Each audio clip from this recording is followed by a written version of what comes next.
This is the Legacy Radio Network. You're listening to the Everything Financial Radio Show. I'm your host, Dennis Tubbergen, and I have the pleasure once again today of chatting with my old friend. He's actually young, but we've known each other a little bit, Mr. Jim Babka from DownsizeDC.org, and the website is DownsizeDC.org. I'd encourage you to go there and look at some of what they do.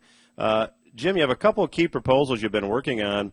One is the Read the Bills Act, and this has a very it's surprising that we even need a bill to get Congress to read the bills. I mean, that's just ludicrous that we've gotten to this point, but that's actually what this bill would do, is make Congress read what they're voting on. Can you tell us what the initiative is, and then give us an update from the last time you were on?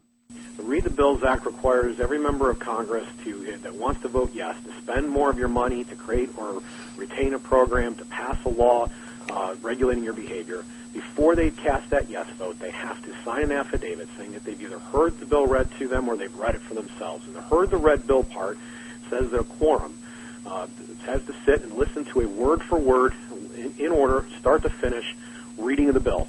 Why? Because the mind will procure what the hiney will endure, and I promise you that if they have to sit and listen to these long bills, they will get shorter and they will get fewer. And then we say the bill has to be posted online for 7 days for talk show hosts like yourself, for watchdog groups like DownsizeDC.org, for every one of your listeners to have access to be able to read that bill before a final vote is cast. And it's the Read the Bills Act. We thought, Dennis, about including a requirement there to actually have them comprehend the bill. We thought about calling it the No Senator Left Behind. That might be a high bar, Jim. Yeah, it might be too high of a bar.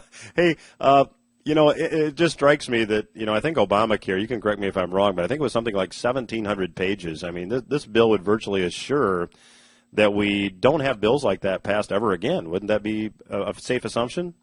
Yeah, what would have to happen then is that, first of all, they'd have to be willing to sit through the whole thing, and so I think that'd be unlikely that too many of those would come down the pike. But even more important, that bill, was sprung on us. Representative Tom Price of Georgia came on and did a video the morning that video was done. He posted it on YouTube the day of the vote. That bill was delivered at about 11 o'clock the night before. There were handwritten notes in the margins. There were Post-it notes. There were lines crossed out, underlined, circled. There are all kinds of different notes in there.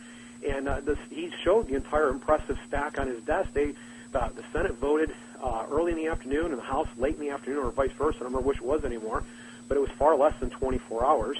And even if you had good Evelyn Wood speed read training before you went into that process of reading that bill, maybe if you were fast enough to read it, there's no way you could have understood it, because bills don't read like novels. You have to have a copy of the Federal Code and the Federal Register. You have to be able to interpret all of the various parts that they're inserting and taking out words from. And once you've drawn all those lines and figured that out, even each of those areas of law has various terms of art that have very precise meanings and tradition and precedent attached to them that you'd have to be familiar with as well. It literally is impossible that any one human being could have read that entire bill and understood what it said in the time that was allotted them. I mean, metaphysically impossible. So, Jim, it's safe to say then that everyone that voted yes on Obamacare did not read the bill. It is 100% safe to say that. Just as it's as safe to say that, Dennis, as the sun came up this morning. Well, let's talk about the Read the Bills Act. Last time I talked to you, you were getting some congressmen signing on to this, and I understand. We've got 3 proposals that we've offered, and I was up on the Hill to talk about all 3 of them. We have the Write the Laws Act, which means that bureaucrats can't write laws anymore. Congress has to do its constitutional duty. The One Subject at a Time Act that makes every bill have to have a simple, clear, descriptive sentence limited to one topic, and everything in the bill has to conform to it.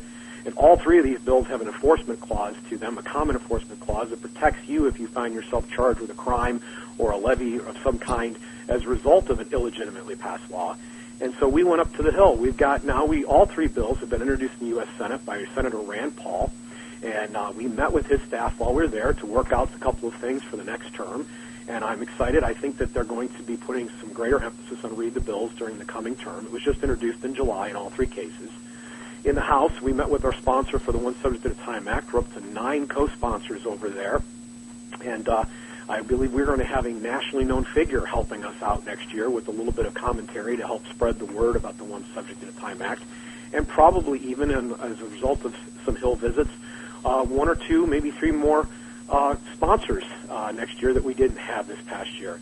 I also was able to meet with somebody else who is very, very interested in the Right to Laws Act and probably the Read the Bills Act as well. And so I have strong reason to believe that all three of our bills will be introduced in the upcoming Congress in 2013 over on the House of Representatives side. You know, Jim, we haven't talked about the Right to Laws Act. That's interesting to me because I think just about any bureaucracy now really has the power, maybe there's a few exceptions, you can correct me, to promulgate rules. I mean, we had recently in the state of Michigan, the DNR issued an executive order as to what constituted a feral pig. I mean, that happens at every level of government, and bureaucrats are actually making laws. How would your Right the Bills Act address that?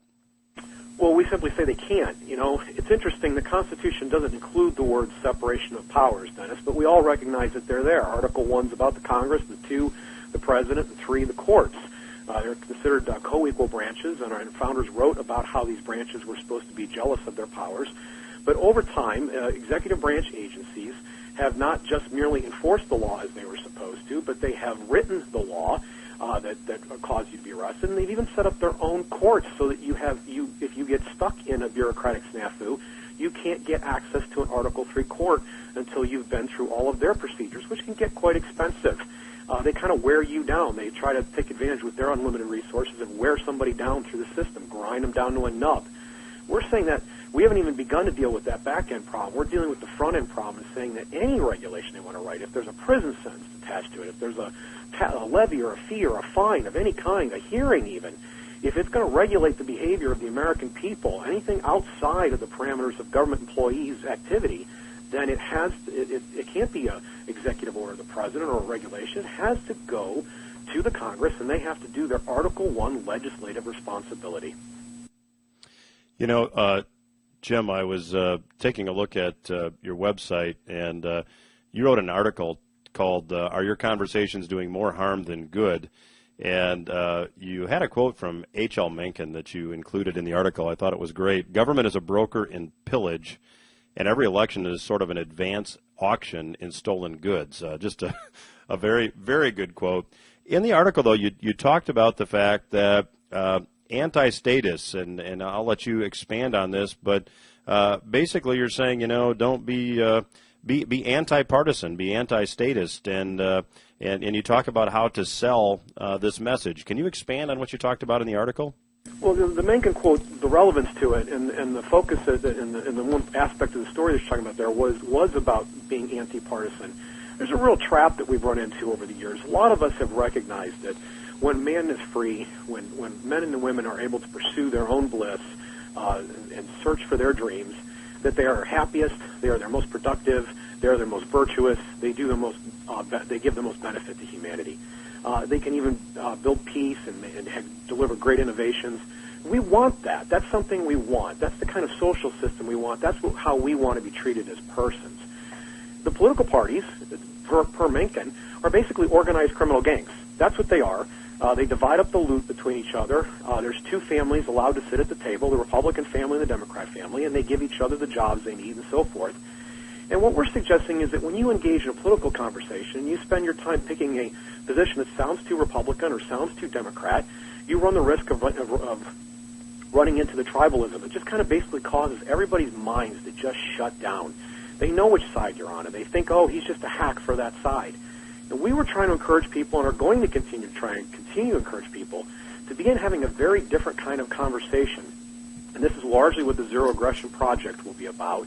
It's going to be about having a moral conversation based on the principle that it's not a government when it starts to aggress and bully its citizens. It's not a government when it won't allow people to choose another service.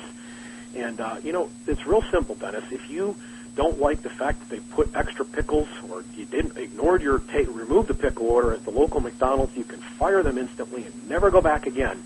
But you can't do the same thing with the state, and sometimes the things they're dealing with are far greater consequence. The education of our children, our retirement affairs, our health care plans. And so we need a way to begin to opt out if that's what we want. We need to begin viewing the state as merely another service provider and insist that it treat people humanely, that it abide by the zero aggression principle.